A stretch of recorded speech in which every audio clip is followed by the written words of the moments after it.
Italy is always a favorite for Canadians. You know, St. Mark's Square, 10 o'clock at night, musicians are out playing. It's one of my favorite places in the world.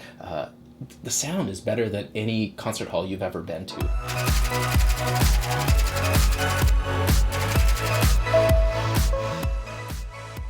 You can walk around, you can sit and have a coffee if you want, and listen to the musicians, so that's wonderful. It can also be quite romantic. During the daytime, you know, St. Mark's Square gets kind of busy.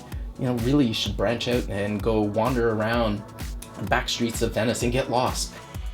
On my bucket list, though, is Croatia. It's one of those places that, particularly here in Canada, we in the industry have talked about for years, 6-7 years now. We're saying it's going to be, or it is, the hottest destination. And I would say, you know, if you say something long enough, it actually comes true. In the last 3 years, it has been unbelievable for us. All of our trips sell out. Great culture, architecture, and it has wonderful beaches and a beautiful coastline. So for me, Croatia is actually quite high on my list of places to get to over the next year. Ireland is another one that's always been very popular for us, and in the last couple of years, it's become even more so. It's much more accessible for Canadians.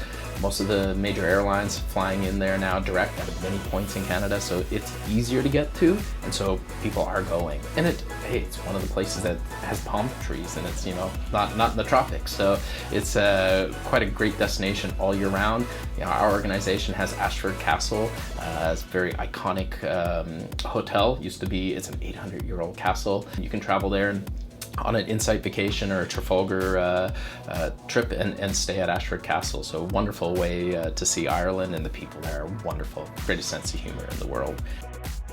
You know, if you want to go somewhere on this side of the pond, maybe start heading south and think of somewhere like Machu Picchu. You know, go to Peru. It's on my bucket list. I haven't gotten there yet.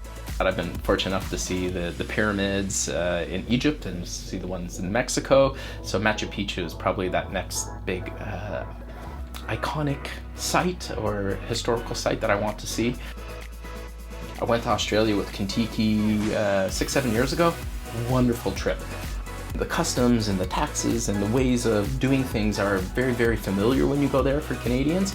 And then you get to see all the cool stuff, you know, the kangaroos just running alongside the road, which is, you know, for us, unbelievable. Or when I did surfing, you know, from a Canadian boy, you know, you could do windsurfing here, which I did. But in Australia, you actually get to, you know, get on a real surfboard. There's always waves.